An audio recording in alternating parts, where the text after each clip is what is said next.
数据统计，近1个月以来，美军累计向东海出动了22架次的大型侦察机。相比以前，美军在东海的军事活动有着明显的增加。相关消息透露，美军之所以接连在中国周边海域活动，是在进行高密度的军事侦察。一方面是对解放军海军的动向全面监控，另一方面也是对台分裂分子进行军事行动上的支持。可就算是这样，美军真的以为能够对我军部署调动进行全方位的监控吗？美军虽然有很强的侦察能力，但解放军也是有丰富的游击战以及地道战等战术经验的，反侦察能力也不弱。从这个角度来看，保不齐美军如今看到的都是我军故意放给美军的假象。与其在这方面与美军玩躲猫猫，倒不如关心日本觊觎的想法。近期日本媒体将美军的侦察行动发布在相关社交媒体平台以后，有一个日本网民评论道：“美国有世界上最强大的军队，对日本来说非常安心。”随后该网民又表示，如果美军机能飞到上海去就好了，我们希望再去上海，让中国人知道日本的强势。针对这个日本网友的态度，紧跟其后的还有不少的日本网民支持，纷纷表示中国应该有个咄咄逼人的邻居。明眼人都能看得出来，要是如今的日本有美国在背后撑腰，要不然根本不敢这么肆无忌惮的叫板中国，简直就是标准的狐假虎威。除了日本网民以外，日本现当政的菅义伟内阁也狐假虎威，在抱紧美国大腿以后，企图借着美国的力量遏制中国。中方早就警告过日本，该国这种引狼入室、背信弃义的行为是极为危险的，迟早会自讨苦吃。可就现在看来，日本并没有反省，反而变本加厉。近期日本副首相还在叫嚣，倘若台海发生战争，美日将一同保台。如今估计是受了日本政府的影响，连日本网民都开始呼吁美军机飞到上海。总之，不管此次日本网民是不是在口嗨，可以肯定的是，日本人对中国有着极其深刻的执念。历史上的教训让日本至今都没有忘记，对中国领土仍有觊觎之心。对此，中国外交部发言人王毅2分钟火力全开，明确表示，今天的中国早已经不是100年前的中国，任何人、任何势力都别低估中国人民捍卫国家主权、安全以及发展利益的坚定意志和强大能力。不管是教唆美国对抗中国，还是日本自己，日本若继续狂下去，解放军必定要你命。面对我国如此强硬的态度，美方内部怕是早就敲响了丧钟，在想如何向解放军释放日本的举动与我无关的信号。不得不说，与中国叫板，日本这是在作死。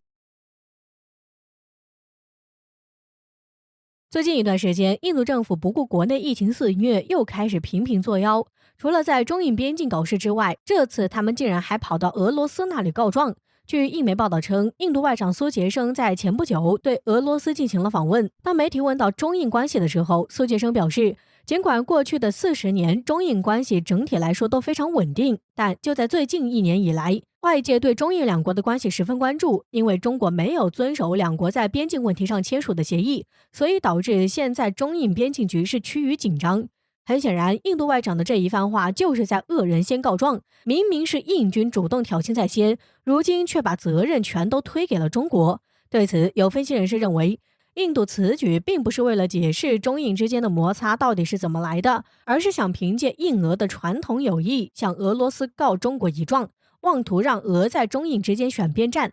不得不说，印度也许是高估了自己与俄罗斯的关系，或者是低估了中俄之间的友谊。他们想让俄罗斯选边站的做法是非常不理智的，而俄罗斯也不会傻到为了印度去得罪实力强大的中国。从最新版的俄罗斯国家安全战略中，我们就能看到，俄罗斯称呼中国为重要伙伴，也是其未来发展的主要方向。因此，印度这一次告状恐怕是要无功而返了。在这种情况下，印度做出了一个出人意料的举动，他们眼看告状不成，似乎想破罐子破摔，竟然就对俄罗斯翻起脸来。据印度时报报道称，印度外长苏杰生在结束对俄罗斯的访问后，紧接着对格鲁吉亚展开了首次访问，同时还热烈邀请该国公司前往印度进行投资。对此，印度时报评论称，这是印度方面对老伙伴俄罗斯发出的罕见信号。也有军事专家认为，这或许是俄印关系可能生变的前兆，因为我们都知道，俄罗斯和格鲁吉亚由于一些领土纠纷，正处于死对头的状态。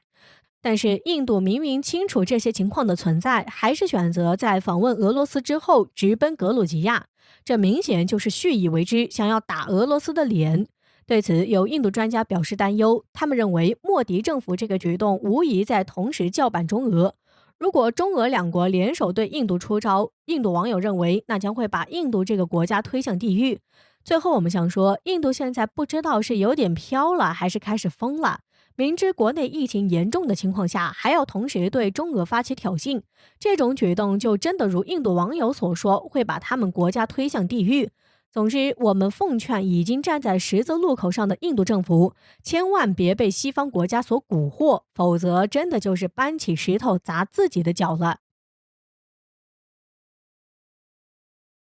对于目前的中美对抗，有人称之为大国崛起的历史必然。对于美国而言，中国的崛起就是对其全球霸权的最大威胁。因此，出于这一点，美国无论如何都会想方设法的打压中国。但是，美国却忽略了最为重要的一点：中美绝非只有对抗。一旦美国偏执的一味升级对抗态势，最终结果将会是惨烈的。日前，美国又再次做出一个十分危险的挑衅举动。据南部战区最新消息称，美军本福德号导弹驱逐舰在没有得到中国政府的允许之下，擅自闯入了中国西沙领海。但从表面上来看，美军擅闯别国领海的行径，在任何一个主权国家看来都是不可接受的。更何况这是在中美紧张对抗、美军挑衅已经逼近中方忍耐上限的情况下，可以说美军这样的挑衅行为十分危险。对此，我国南部战区发言人田军礼空军大校表示严厉斥责。与此同时，南部战区的海空兵力进行了相应的警告驱离举动。结合以往美军挑衅的案例来看，外交斥责加警告驱离是中方面对美方挑衅时的一贯做法。但是这是否就意味着中方会一直采用这样相当保守的回击举措呢？并不是。尽管我国一直坚持走和平发展道路，但是这并不意味着中国只会一味的忍让。美军应该清楚的是，任何的忍耐都是有一个上限的。更何况，随着中国综合国力的提升，中国在国际上展现的姿态会越来越强硬。而决定中方不会一直采取保守回击状态的更重要原因是美军最新的表态。在中美局势剑拔弩张的情况下，美国前助理国务卿拉塞尔表示，只有美国在中美对抗中胜出，中美才能保持一个相对稳定的局面。言外之意，如果美国没有有效的遏制中国崛起，那么美军的这种挑衅行为将不会停止。从目前看来，美国并没有能够有效的遏制中国。从经济、军事、国际地位等各个方面来看，中国正在成为一个近乎可以匹敌美国的真正大国。所以说，在这种情况下，美军接下来只会步步紧逼。那么中国似乎只剩下开火一种选项。既然警告等措施对美军起不到丝毫作用，那么不妨采取最为直接的回击举措。一旦美军的行为真的实实在在的踩上中方底线，那么不妨考虑直接击沉，并让这次回击成为打响中国重建战略威慑力的最有力一枪。从此，中国将可震慑一切域外挑衅势力，也只有这样，中国才有可能真正迎来和平。